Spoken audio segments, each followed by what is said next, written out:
नमस्कार साथियों, मैं अनीता श्रीवास्तव आपका हार्दिक अभिनंदन करती हूँ। महर्षि वेदव्यास द्वारा रचित महाभारत के 91वें अध्याय में आज का प्रसंग है ययाति और अष्टक का आश्रम धर्म संबंधी संवाद। अष्टक ने पूछा, महाराज, वेदज्ञ विद्वान इस धर्म के अंतर्गत बहुत से कर्मों को उत्तम लोकों की प्राप्ति का द्वार बतलाते हैं। अतः मैं पूछता हूँ, आचार्य की सेवा करने वाला ब्रह्मचारी, गृहस्थ, सन्मार्ग में स्थित वानप्रस्थ और सन्यासी किस प्रकार धर्माचरण करके उत्तम लोक में जाता है।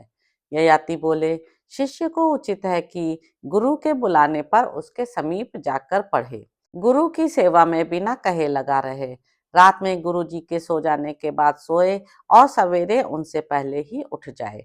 वह मृदुल, जितेंद्रिय, धैर्यवान, सावधान और स्वाध्यायशील हो। इस नियम से रहने वाला ब्रह्मचारी सिद्धि को पाता है।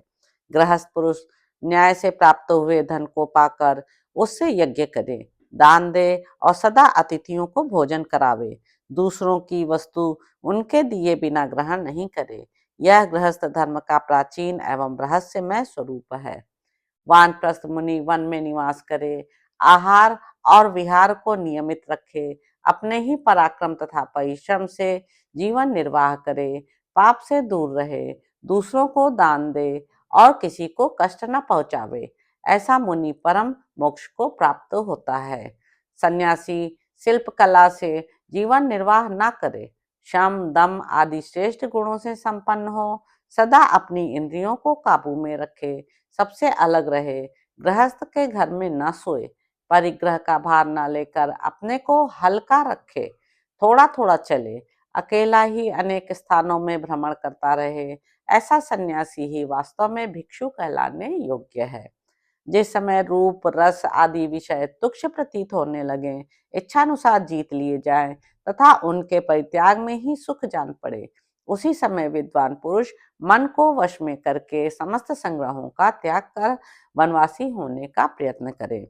जो वनवासी मुनि वन में ही अपने पंचभूतात्मक शरीर का परित्याग करता है, वह 10 पीढ़ी पूर्व के और 10 पीढ़ी बाद के जाति भाइयों को तथा 21वें अपने को भी पुण्य लोकों में पहुंचा देता है। अष्टक ने पूछा, राजन, मुनि कितने हैं और मौन कितने प्रकार के हैं, यह बताइए, हम इसे सुनना चाहते हैं। ययाति ने कहा, जनेश्वर, अरण्य में निवास करते समय जिसके लिए ग्राम पीछे होता है और ग्राम में वास करते समय जिसके लिए अरण्य पीछे होता है, वह मुनि कहलाता है। अष्टक ने पूछा, अरण्य में निवास करने वाले के लिए ग्राम और ग्राम में निवास करने के लिए अरण्य पीछे कैसे हैं?